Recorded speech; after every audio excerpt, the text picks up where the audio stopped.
Hello. So this is absolutely not a video that I would ever think I would be making, that I would ever want to make, or that anybody would want to make. But I had a miscarriage, and the timing of it was just absolutely insane. Not like it's ever a good time to have a miscarriage, but this is obviously a very vulnerable video. It took me a while to actually get myself to film it. I had a miscarriage at 7 weeks along, and I do want to say, very early in the video that it's very common, right? Miscarriage is a very common thing. They say that it's like 30% of women in their lifetime will experience a miscarriage. So that's about 1 in 10 women. So like I said, I had it at about 7 weeks. I tested positive for the test, and I didn't want to wait 8 weeks to go to my actual OBGYN. I just wanted to do what I could do to try to give myself like a little bit more peace of mind. So I don't know if anyone is familiar with like the crisis centers, but they're like, some of them are nonprofit, some of them aren't. But I ended up going to one of those where I got a free ultrasound, and I could see the baby's heartbeat. And at that time I was like 6 weeks, and I could see the baby's heartbeat. And I was very familiar with what it looked like, just because since I already have a son. So I was like, okay, that made me feel a little bit better. And then, fast forward a few weeks later, when I was able to get into my OBGYN, they do this new thing now where they actually have an ultrasound tech like in the OBGYN office that just fully books herself all day for like once or twice a week. So I was able to go in there, and at that time, which, I thought, and my doctor thought, that I would have been anywhere between like 8 to 10 weeks. And then of course, that's when they were like, oh, there's no heartbeat. It's weird because I felt very different about this pregnancy than I did from my first pregnancy. So I don't know if it was because I had so many other things going on as well, but it was kind of one of them things where just like, I just felt so weird from the very beginning, almost like I wasn't actually pregnant. I don't know. The whole thing was just weird.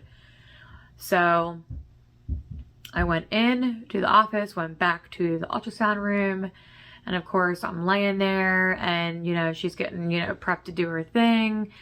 And for anyone who knows anything about ultrasounds, or anyone who has had a baby, I just remember laying there, and then, so when you get an ultrasound of like the baby's heart, there's this almost like a swishing sound in the background of the heartbeat, and she might have clicked the sound on maybe 3 seconds, and that's all I heard was the shh, and like no heartbeat over top of that. So immediately, before she even said anything, I was like, okay, there's no heartbeat. So then she was like, well, I'm not seeing a 6-week baby or an 8-week baby or whatever. She's like, I'm gonna have to go talk to the doctor. So right then I was like, okay, so obviously like the baby was gone. So I was not surprised at all, which sounds weird, but also, like I said, I've been feeling weird the whole entire time. I don't know if you're just like extra tired when you go through a miscarriage. I don't know if that's like a sign of like a miscarriage happening. I do not know. I don't know. This is my first miscarriage. All I know is that when I was pregnant with my son, for my first pregnancy, like I was definitely tired, but like not like this. I'm talking, there was a few days here and there where I could not even stay awake for more than like an hour or so at a time. I remember one morning very specifically, I was taking my son to school, and on the way home from taking him to school, I was struggling to stay awake, like so bad. Like I was almost felt like I was about to like fall asleep. So I rolled my windows down and everything. Next thing I know, I'm in my house and I'm in my bed, and then that was it for like the next 3 hours. Like I was never that tired during my first pregnancy. So that's kind of something that made me feel weird too, because I'm like, I don't know, like it was just weird. So I just felt like maybe my body was working extra hard to try to keep this baby alive. I don't know, but the amount of thoughts that run through your head in pregnancy in general, but then after a miscarriage is like absolutely wild. But one of the first things that made me definitely want to make this video is because I'm like, you know, it's weirdly like not talked about a lot. So I feel like the statistics are pretty freaking high for women to have miscarriages, but it's like, it's not, like, why is it not, I guess you can say, quote unquote, normalized? Like, why don't we talk about it more? So instantly, I'm like, I should seriously get on YouTube and make a video about it, because I just kind of want to be like a voice for other women that are going through the same exact thing. Because you never know, like, what you're gonna feel, you know, the words that are gonna come out of your mouth, like, you just don't know. Like, miscarriage is not a thing as a woman, like, typically, that you just are just randomly doing whatever one day, and you're like, I wonder one day if I will have a miscarriage. Like, that's not really a thing. So it's just not something you think about. It's not something you want to think about unless you're in a situation where you are trying to have a baby and you can't. Then of course, like obviously it's like you have multiple miscarriages and it's going to be in the back of your head. Now, as a woman who has been pregnant twice, I mean, yes, like once you're actually pregnant, like in the back of your head, for most women, it's like, you know, I could very easily lose this baby any day now. Like, you know, there's plenty of women who are in their, you know, second and third trimester who lose their babies. You know, it's not something that is only like when you're a few weeks pregnant. And now I think they do say from like 1 to like 7 weeks or 1 to 8 weeks that is, it's more likely that you're going to have one between those time periods. And then once, obviously the farther along you get, the less likely it is that, you know, you're going to lose your baby. But it's a wild journey, and I wanted to get on here and, you know, just talk about my personal journey, because it's not something that you even want to bring up in conversation casually to people. If I'm being honest, the only reason I even told anybody at all outside of my fiance that I had, or we had, a miscarriage is because once I knew in my heart that I had to make a video about it, I'm like, okay, well, I can't just make a video about it and put it on YouTube and not tell my family. Like, I kind of feel like I owe a certain amount of respect for that situation. So that is the only reason that I even told any of my family at all about our miscarriage, is because I was going to put it on the internet, right? Like, you don't want to find out, you know, crazy things or tragic things or whatever about your family on the internet. Like, I can only imagine like how, you know, heartbreaking that might feel, or how weird that might feel. So that's the only reason I told my family, you know, and it's kind of, there's not really a good time to tell someone like, oh, hey, by the way, I had a miscarriage. Like, it's weird. Like, you just don't want to talk about it. I didn't want to talk about it with anybody outside of my partner. I even felt weird talking about it with my doctor. Like, that sounds crazy, but, you know, it just made me feel very uncomfortable. Like, my only safe space to talk about it was with my partner. So, you know, with that being said, it's like, you never know what your journey is going to look like until it's literally happening to you. This is one of those situations that you don't know what you're going to feel, what you're going to do, how you're going to react until it happens to you. And you know, this video might end up being super choppy because it's, you know, it's like I said, it's vulnerable and I'm like emotional. You know, there's a lot to it. I have a piece of paper that I wrote down some notes on here. You know, so like I was saying, to get my mind back on track, I was saying like women don't really tell people like that, you know what I mean? And there's a reason why a lot of women, especially nowadays, want to wait until like the 8 or 12 week mark to talk about it, because the likelihood of it goes down. So because it's a lot, like nobody just wants to casually be telling people about their miscarriage, you know? So every woman feels differently about miscarriage, you know, and that's also a bold point that I want to make in this video as well. Like, there are women that it might not faze them, you know. I've talked to women that it doesn't faze them. They found out they miscarried and they were like, okay, yeah, I mean, it might be a little bit sad, but it's not really affecting me, you know. They might think, well, I'm in no place to even have a baby right now. So kind of glad that it happened. And then it goes all the way up to like, you know, there are women where it completely rocks their world. Like, obviously in a bad way, you know, like they're devastated. They fall into a deep depression for however, you know, long they do. And, you know, every little thing about babies can bring up stuff. And personally, it affected me, I guess, maybe in the middle of that. Like, I would have never thought that I would have been as sad and depressed as I was. So it really kind of like caught me off guard, because in that moment when I found out, when they said there was no heartbeat, like,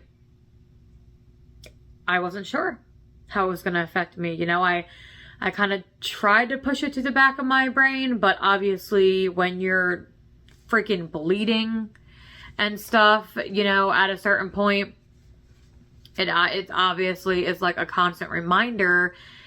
And that's something about my miscarriage, is that there's a couple different words for like different types of miscarriage you can have, but I had what they call a missed miscarriage. My doctor, she was saying something about, she was using like a missed abortion miscarriage or something, but I did not like that word like at all. So they ended up stopped using it, because I'm like, I didn't choose for this to happen, you know. Like, if I know that kind of, I mean, it could be like a rise of like, you know, emotions and everything. When they were like, oh, a missed abortion, I'm like, no, we're not calling it that, just for the simple fact of like, I did not choose, you know, for this to happen to me. It's different. Like, if someone is in a position where they go to get an abortion, then okay. But I don't know, it just made me feel so weird. So then they were just calling it like a missed miscarriage, which sounds way better. And that is when you don't have any signs of a miscarriage. So I had no bleeding, no cramping. So the only reason I even knew that I had a miscarriage was because when I went in to get an ultrasound, there was no heartbeat. So, and then what really sucked was, they were like, my doctor told me that I had to wait another week to do anything about it.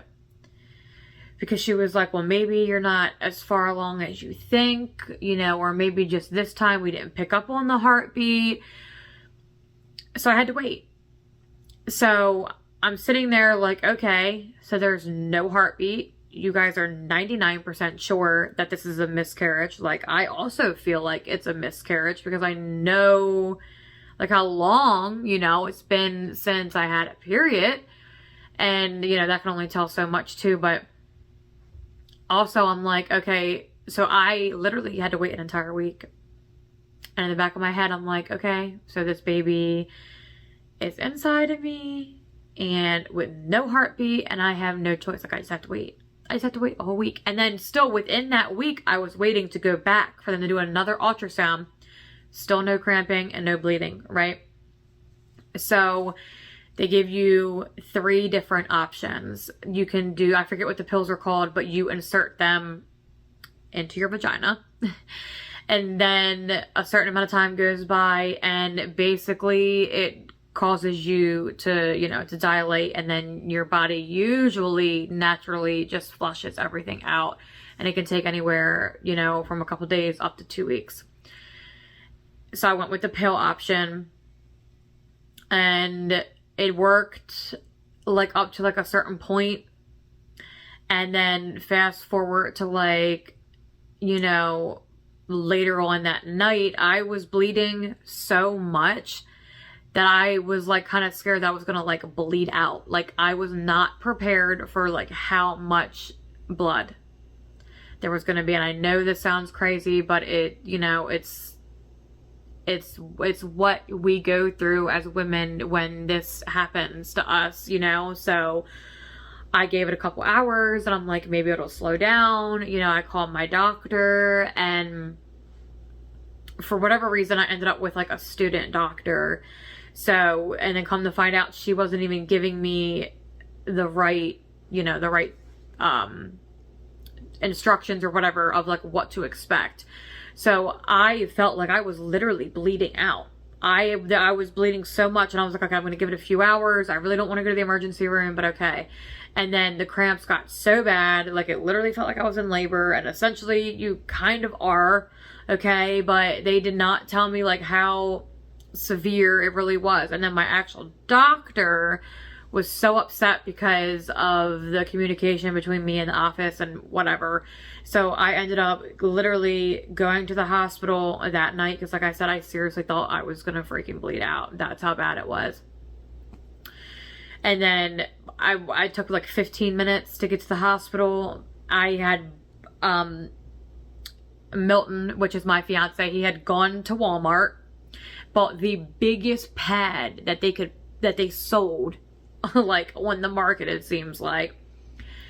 Put that on right before I walked out the door. 15-minute drive to the hospital as soon as, you know, so just in that little bit of time, I could not believe like how much blood there was. Like, you know, they didn't even want me to walk. It was like I said, this is going to be, you know, a little bit vulgar, I guess, but it would literally completely bled through all of my clothes. It was just running down my legs. I'm like just standing in like a puddle of my freaking blood. So embarrassing. And I'm like, nobody, like I was not prepared for this like at all.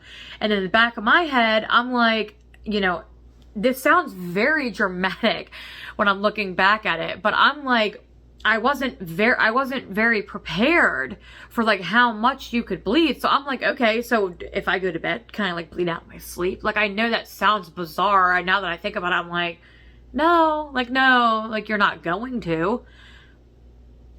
But my emotions were very heightened. So I ended up going to the emergency room, and, you know, they monitored me for a few hours, and they were like, yes, this is an abnormal amount. Like, it doesn't typically, you know, happen this fast, but we're glad you came in. They monitored me.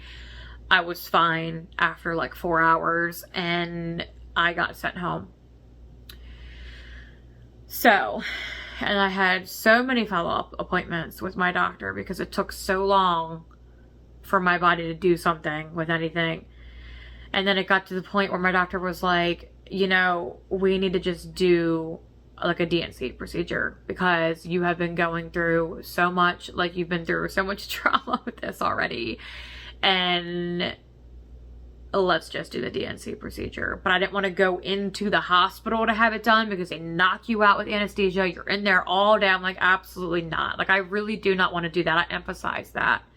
You know, because I did want to do it naturally, and I was for the most part, but there was still a tiny little piece of tissue that would not escape my uterus. It was very annoying.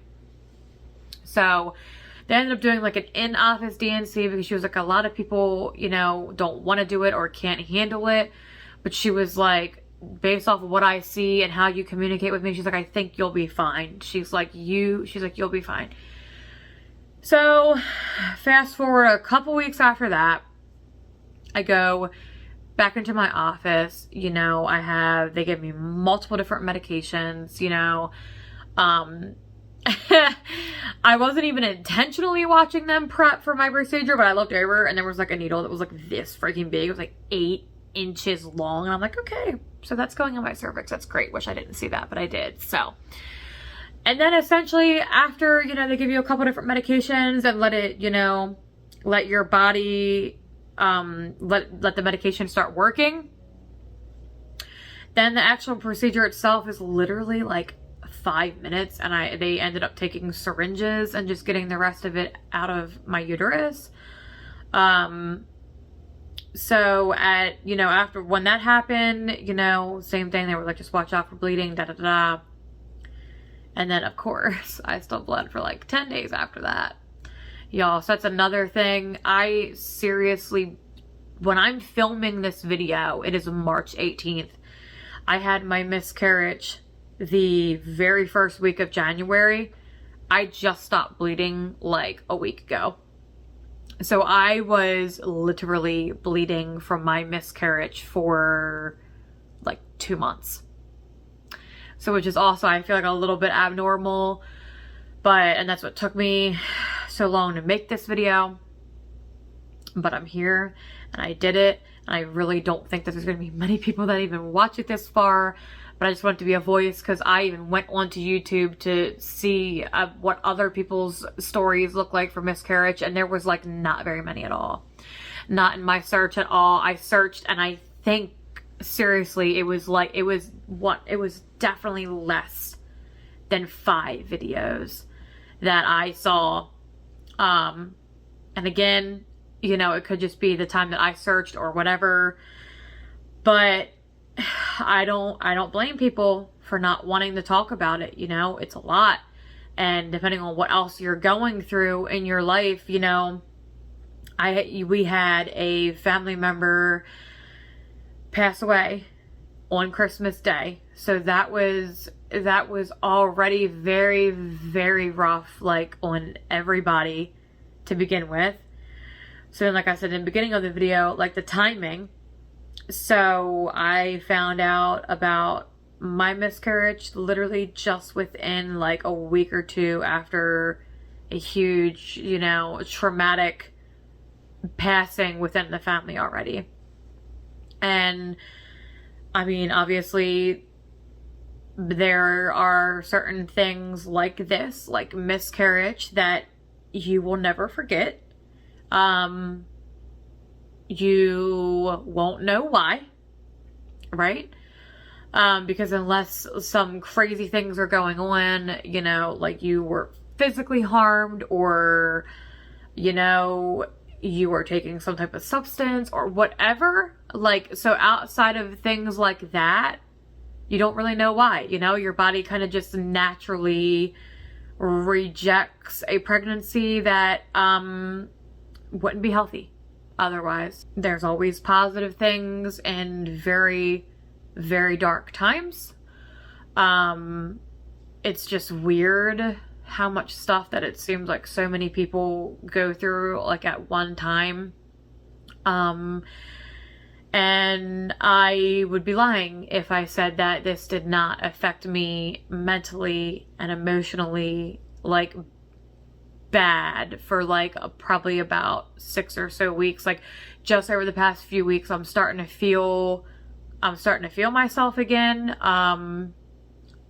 It's like the emotional aspect of it can be like so crazy. Like I think it might be because we already had like another death in the family, but my mind was so fixated on death in the beginning of the year where I would go into like little mini panic attacks just thinking about like what could be next. Like I had friends who also had family members passing at the same time. I just recently Went to, you know, another service for one of my old friends that had just passed away. There's like, I just know so many people right now that are dealing with death, and it's a lot. It is a lot. So just know that a miscarriage within itself can 100% affect you, like, mentally, and give you like terrible anxiety and panic attacks. When there is so many things already going on, just stacking stuff is like crazy. And I will say that I am very blessed to be able to go through it with somebody who deeply cares for me and loves me, and was obviously a huge supporter, which is my fiance. And I will say that, so like I said, if it gets super choppy, you know, it's probably because I'm getting emotional, so I'm obviously gonna cut that out. Like, we don't like to watch people cry. It's weird, right? So, I think that is quite honestly the most important thing throughout this whole journey, is for you to have someone, right? It doesn't even necessarily have to be your partner. But if I did not have my partner or someone to lean on in this time, there's absolutely no way that, like, I would have gotten through it the way I did. And it just makes you so grateful, and it makes things so much smoother. Because even if I just sat there and like ran my mouth about the stupidest things, like thinking like, oh, like, you know, it's my fault. Like, is it my fault? Like, did I, you know, do something that I shouldn't have been doing or whatever? Crazy. Your mind, dude, will absolutely come up with the most bizarre things to bring out of your mouth when you go through trauma. So it's just very important that you find somebody who can go through this, like, with you. You know, I know that there's probably plenty of women out there that aren't even with someone when they go through miscarriage. And that has got to be wild. But if you can have a supportive partner in all of this, that seriously it changes the game. Like, it really does. And the timing of it was really sucky too, because then I also kind of felt guilty even trying to confide in my partner to a certain extent, just because of the situation that we were already in. Because he had lost his mom on Christmas Day, and this was literally not even 2 weeks later that we had this miscarriage. And it was really hard, because it's like, okay, well, you're already mourning, you're already depressed, you're already angry, you're already confused, and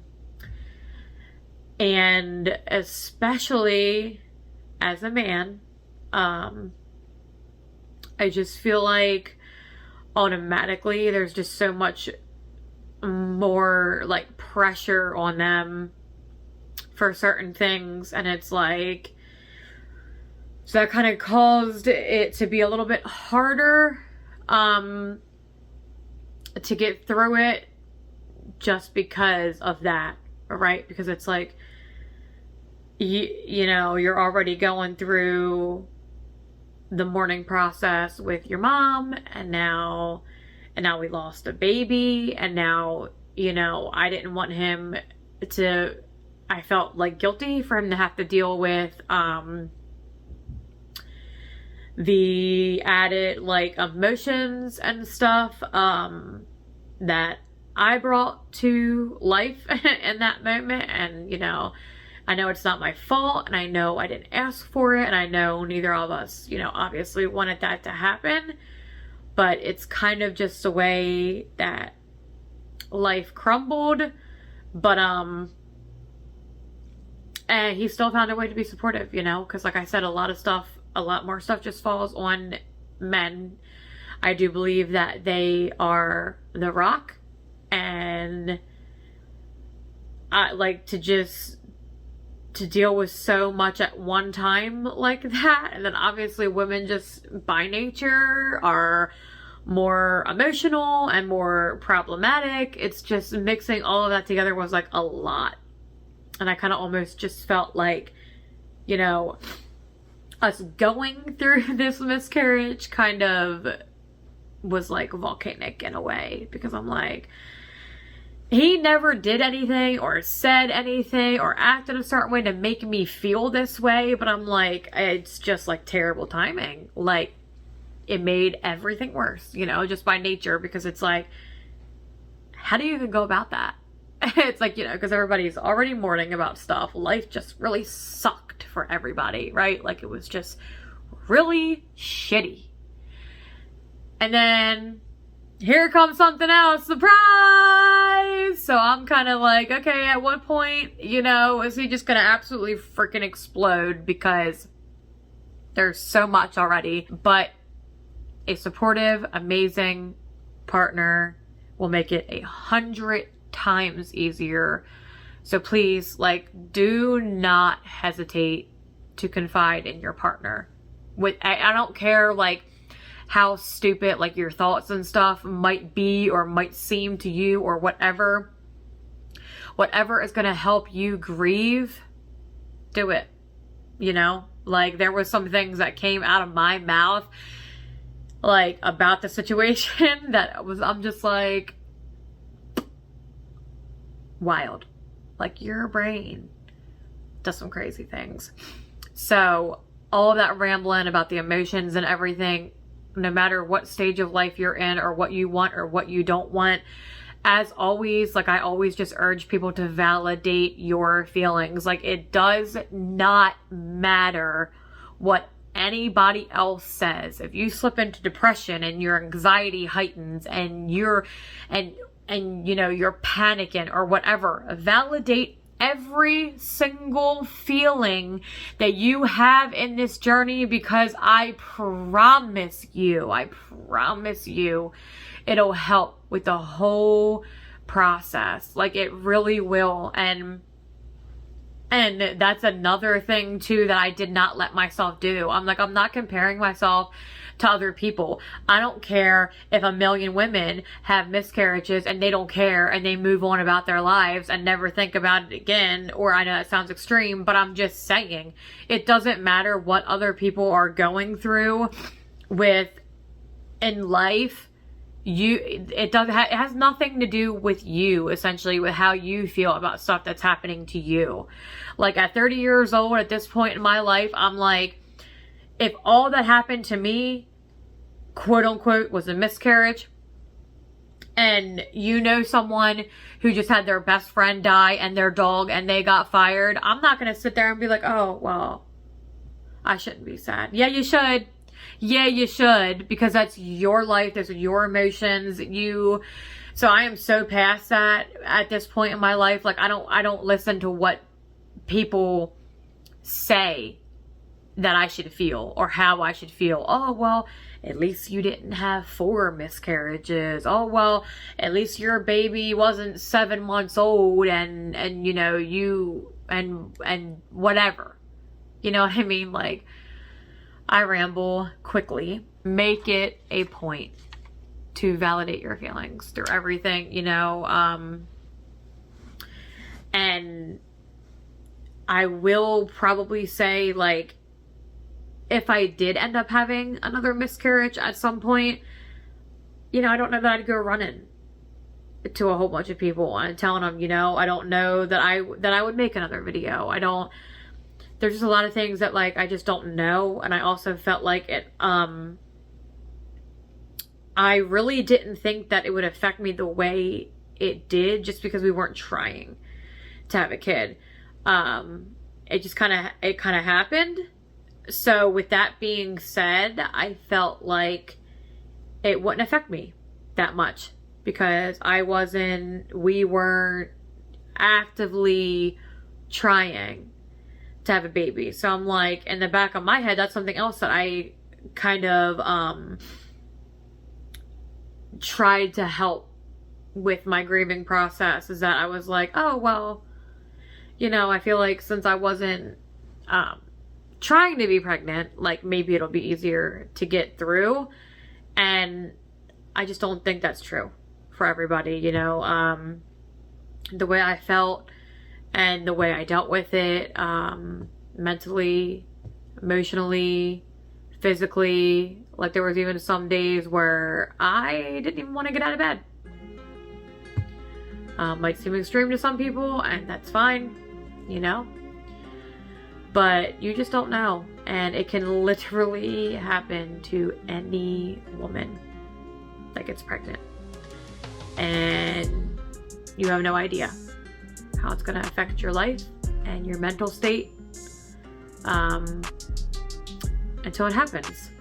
So I really just wanted to be a voice for other women to just feel more comfortable for, you know, what you go through when you have a miscarriage. So I know this video is very rambly, and it was, like I said, it was very hard to film. So if literally anybody made it to the end, that is awesome, and I really do appreciate it.